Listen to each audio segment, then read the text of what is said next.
अब ध्यान से देखो, ये हम इकोनॉमिक सर्वे से लिए हैं। देखो बिहार में अगर तुम देखोगे तो ये जो भागलपुर है इसको क्या कहा जाता है? सिल्क सिटी कहा जाता है। अगर तुम सिल्क के बारे में तुम देखोगे तो सिल्क का मोटा मोटी 4 प्रकार है। जो 4 प्रकार है उसमें है मलबरी सिल्क, तसर सिल्क, मुगा सिल्क, एरी सिल्क। बिहार में 3 कैटेगरी मिलता है, मलबरी मिलेगा, तसर मिलेगा, एरी मिलेगा, मुगा नहीं मिलेगा। तो पहला प्रश्न यहां से निकलता है कि बिहार में आउट ऑफ द 4 3 तरह का सिल्क मिलता है, मुगा वाला नहीं मिलता है। इंडिया में अगर तुम पूरा वर्ल्ड में देखोगे तो largest producer of the silk कौन है? चाइना। इंडिया क्या है? India is the second largest producer and the second largest consumer of the silk in the world. This has to be categorically noted. India is the second largest producer and the second largest consumer of the world. अगर silk को तुम देखोगे ना तो जितना भारत में silk produce होता है तो 92% जो सिल्क होता है वह मलबरी सिल्क होता है। मलबरी सिल्क जो होता है बहुत ही सॉफ्ट होता है, मलबरी सिल्क बहुत ही शाइनी होता है। मलबरी सिल्क एक मलबरी लीफ है, उस पर सिल्कवर्म एक्ट करता है और वहां से जो लेता है, वहां से जो सिल्क का निर्माण होता है उसको तुम मलबरी सिल्क बोलते हो। Mulberry silk high valued silk है, तो एक्सपोर्ट वगैरह के लिए भी मलबरी सिल्क का ही इस्तेमाल किया जाता है। और दूसरा जो कैटेगरी है, एक कैटेगरी क्या हो गया? Mulberry silk. दूसरा कैटेगरी हो गया non mulberry silk. Non mulberry silk में आ जाएगा तसर, मुगा, एरी वगैरह। नन मलबरी सिल्क कहां मिलता है? झारखंड में आपको मिलेगा, छत्तीसगढ़ में मिलेगा और नॉर्थ ईस्ट स्टेट्स में मिलेगा। ये जो नन मलबरी सिल्क क्या है? ओक के पेड़ पर, अर्जुन के पेड़ पर, जो ओक के पेड़ पर, कैस्टर के पेड़ पर, अर्जुन के पेड़ पर जब सिल्कवर्म एक्ट करता है और वहां से जो कोकून वगैरह एक्ट करके जो सिल्क पैदा होता है वो नन मलबरी सिल्क है। जो मलबरी लीफ पर जो सिल्क प्रोड्यूस होता है उसको तुम बोलते हो मलबरी सिल्क। 92% जो सिल्क है मलबरी सिल्क है। तो मलबरी सिल्क अगर आप देखेंगे तो बेंगलोर वगैरह में जो भी लोग काम करता होगा देखता होगा वहां पे एक सिल्क बोर्ड भी है ना। तो मलबरी सिल्क का मेजर प्रोड्यूसर कौन है? Karnataka, Andhra Pradesh, Tamil Nadu, Jammu and Kashmir and West Bengal are known for the mulberry silk. It is to be categorically noted कि non mulberry silk Jharkhand, Chhattisgarh, north east state, क्योंकि वहां पे जंगल वगैरह बहुत है तो वहां पर ओक है, अर्जुन का पेड़ है, कैस्टर के पेड़ है, वहां पर जो सिल्क कल्चर और सिल्क का जो होता है उसको क्या बोलते हैं? सेरीकल्चर बोलते हैं, सेरीकल्चर बोलते हैं। अब ध्यान से देखो, भागलपुर में सिल्क का मेजर रहा, गया में भी तुम देखोगे तो कॉटन का खूब टावल बनेगा, बेडशीट बनेगा, वुलन ब्लैंकेट बनेगा। औरंगाबाद में चले जाओगे तो औरंगाबाद के पास एक जगह है ओबरा, ओबरा ब्लॉक भी है, तो यहाँ पर कारपेट का बहुत बड़ा फैक्ट्री वगैरह रखता है, कारपेट वगैरह का बहुत बढ़िया सेंटर है। पटना और सिवान में अच्छा वुलन कारपेट कैमूर में तुमको मिलेगा। पटना, सिवान, कॉटन क्लॉथ, मतलब ये जितने भी जिला हैं यहाँ पर हैंडलूम के सेंटर हैं। तो एग्जाम में अगर कभी पूछ दे कि भागलपुर तो है ही, बांका भी है, गया भी है, नालंदा भी है, नवादा भी है, मधुबनी, औरंगाबाद, कैमूर, पटना, सीमान, पूर्णिया, कटिहार, वेस्ट चंपारण, यहाँ पर हैंडलूम सेंटर्स हैं, हैंडलूम यहाँ पर बनता है। इसको आप ध्यान रखेंगे तो बहुत अच्छा रहेगा आपके लिए। अब थोड़ा सा इन्वेस्टमेंट वगैरह में आ जाओ। देखो मैक्सिमम इन्वेस्टमेंट बिहार में जो हो रहा है वो मैक्सिमम इन्वेस्टमेंट कहाँ हुआ है? फूड प्रोसेसिंग सेक्टर में मैक्सिमम इन्वेस्टमेंट हुआ है। तो फूड प्रोसेसिंग सेक्टर में हुआ है, बहुत सारे इथेनॉल प्लांट्स भी बन रहे हैं। तो 12 इथेनॉल प्लांट्स ऑपरेशन में है एज ऑफ नाउ, एज पर द इकोनॉमिक सर्वे, है ना।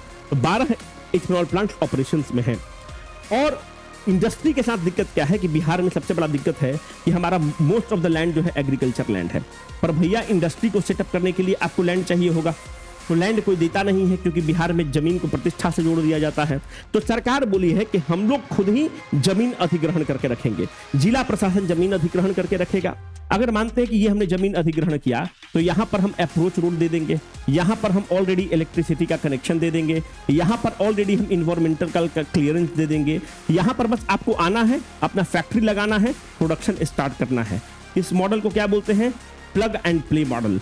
प्लग एंड प्ले मॉडल का मतलब क्या हुआ? जैसे अगर आप पे कुछ है, आपने प्लग किया, प्ले करना स्टार्ट कर दिया। तो प्लग एंड प्ले मॉडल के तहत हम सारा सुविधा आपको देते हैं, बस आप आकर, सारा क्लियरेंस है, बिजली है, सड़क है, पानी है, सब कुछ है, आप आकर बस उद्योग लगाइए। उसके लिए एक संस्थान है बिहार का जिसका नाम है BIADA, Bihar industrial area development authority और एजेंसी।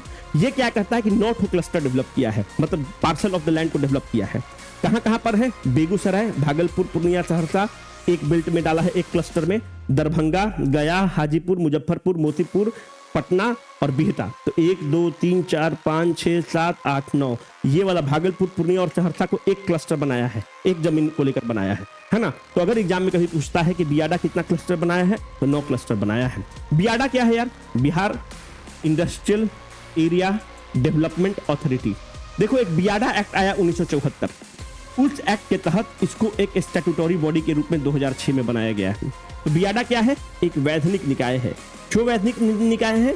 क्योंकि एक एक्ट के तहत इसको 2006 में फॉर्म किया गया है। वो एक्ट कौन पास किया है? बिहार असेंबली पास किया है। Hence BIADA is a statutory body which must. अब स्टार्टअप इन बिहार, तो बिहार में क्या ही स्टार्टअप होता है आपको पता ही है, पर एग्जाम में जो क्वेश्चन बनेगा वो ये क्वेश्चन बनेगा कि बिहार स्टार्टअप का थीम क्या है? युवा थीम है। युवा युवा मतलब क्या होता है?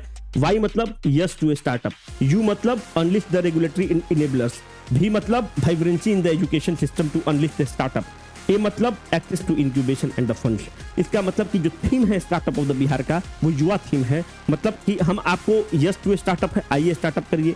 अनलिस्ट द रेगुलेटरी इनेबलर्स, कोई भी आपको रेगुलेटरी कोलेस्ट्रॉल नहीं रहेगा, बस आप आइए, सारा क्लियरेंस हम आपको देंगे।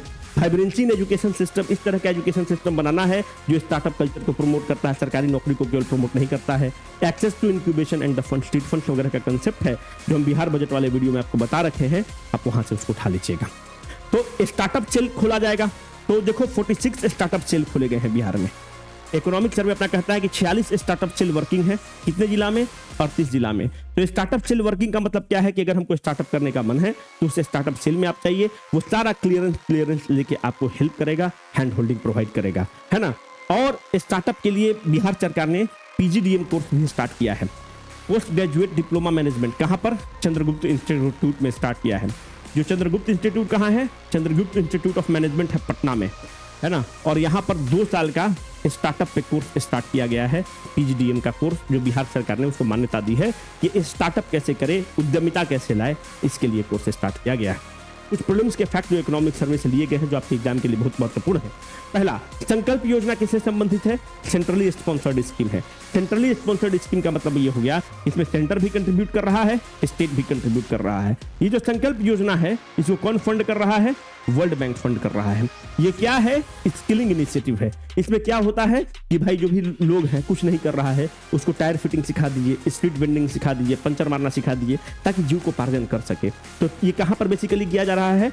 पटना म्युनिसिपल कॉर्पोरेशन की हेल्प से पटना में किया जा रहा है। तो संकल्प योजना क्या है? हम लोग संकल्पित हैं कि युवाओं को हम लोग को रोजगार देना है, छोटा ही रोजगार देंगे पर अच्छा रोजगार देंगे हम लोग उसको। एक पटना में मेगा स्किल सेंटर खोलने की बात की गई है कि भाई पटना में एक मेगा स्किल सेंटर होगा जहां पर जो नए टेक्नोलॉजी है उस पर युवाओं को ट्रेनिंग दी जाएगी।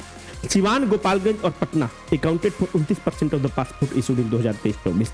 ठीक है, सिवान गोपालगंज वगैरह में बेसिकली तुम देखोगे तो मुसलमानों की संख्या अच्छी है और ये यूनाइटेड अरब एमिरेट, अरब उरब जाते हैं कमाने, है ना। तो सिवान, गोपालगंज और पटना में 29% पासपोर्ट इशू किया गया है 2023-24 में।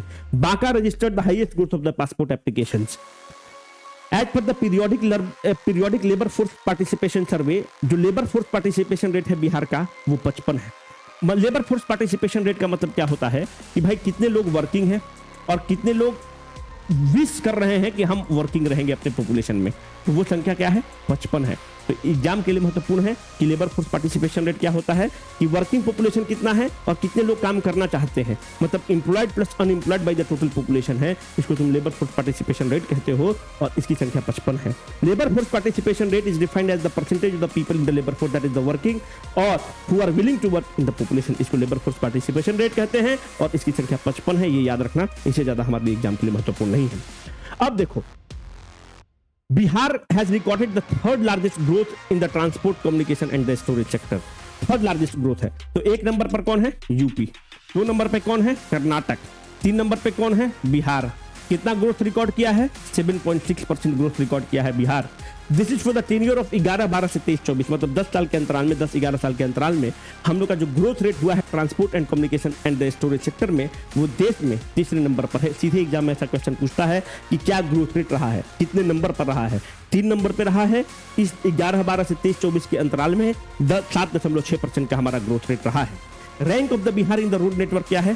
पूरे देश में हमारा 8वां स्थान है in the terms of the road network. तो आपको पता भी है कि बिहार में रोडों का जाल बिछाया गया है, बी इट नेशनल हाईवे और द स्टेट हाईवे, ध्यान रखना। और ये जो डेटा है 2019 तक का डेटा है एंड बिहार है around 3 lakh kilometre of the road network, और वो दिखता भी है कि बिहार में रोड नेटवर्क का कनेक्शन बहुत अच्छा है। और बिहार सरकार ने कहा है कि हम बिहार के किसी कोना से पटना 5 घंटा में पहुंच जाते हैं, पर हमारा टारगेट है कि 4 घंटा में पहुंचना है। अब ये टारगेट कब का दिया गया है, आप जाकर बिहार बजट का वीडियो देख लीजिएगा, यूट्यूब पर ही डाला गया है, जिसमें हम ये कंसेप्ट को बताए हुए हैं। इसको जरूर ध्यान दीजिएगा, बिहार बजट का कंसेप्ट है।